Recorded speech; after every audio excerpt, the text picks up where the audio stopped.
नमस्कार मंडळी, मराठी बातमी यूट्यूब चॅनलवर तुमचं पुन्हा एकदा खूप खूप स्वागत आहे.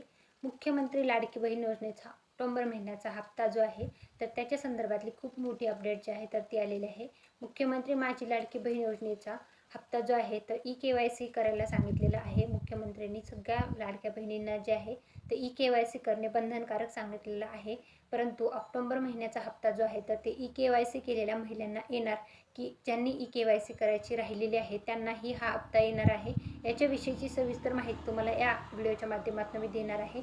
यासोबतच जे आहे ऑक्टोबर महिन्याचा हप्ता जो आहे तर तुमच्या खात्यावर पडायला कधी सुरुवात होणार आहे याचीही माहिती तुम्हाला आजच्या या व्हिडिओच्या माध्यमातून मी देणार आहे.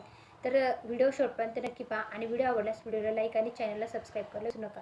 मुख्यमंत्री माझी लाडकी बहीण योजना जी आहे तर महाराष्ट्र राज्यामधल्या सर्व महिलांना जे आहे तर 21 ते 60 वर्ष वयामधल्या महिलांना मुख्यमंत्री लाडकी बहीण योजनेअंतर्गत महिन्याला 1500 रुपये देण्याचं जे आहे तर ते शासनाने घोषित केलं होतं आणि त्यानुसार जे आहे तर लाडक्या बहिणींना 1500 रुपये महिन्याला दिले जातात.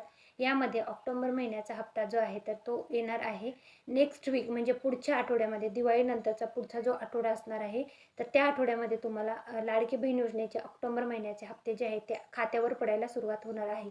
परंतु ज्या महिलांनी KYC करायचं राहिलेलं आहे तर त्या महिलांचेही या महिन्याच्या ऑक्टोबर महिन्याचा हप्ता जो आहे तर तो खात्यावर येणार आहे. तूर्तास जो आहे त्यातून स्थगिती दिलेली आहे, परंतु तुम्हाला KYC करणे बंधनकारक सांगितलेलं आहे. तर KYC करण्यासाठी तुम्हाला 2 महिन्याचा कालावधी दिलेला आहे. कमीत कमी तुमच्याकडे आणखी 1 महिना जो आहे तर तो आहे.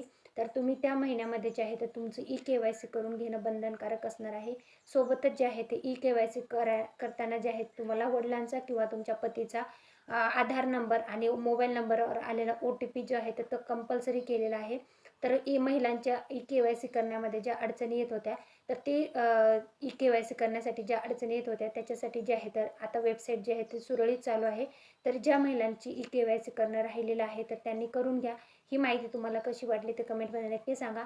आणि तुम्हालाही आतापर्यंतचे महिला मुख्यमंत्री लाडकी बहीण योजनेचे हप्ते येत होते का, किंवा काही अडथळा झाला होता ते कमेंटमध्ये सांगायला विसरू नका. व्हिडिओ आवडल्यास व्हिडिओ लाईक करा आणि चॅनलला सबस्क्राईब करायला विसरू नका. Thanks for the watching.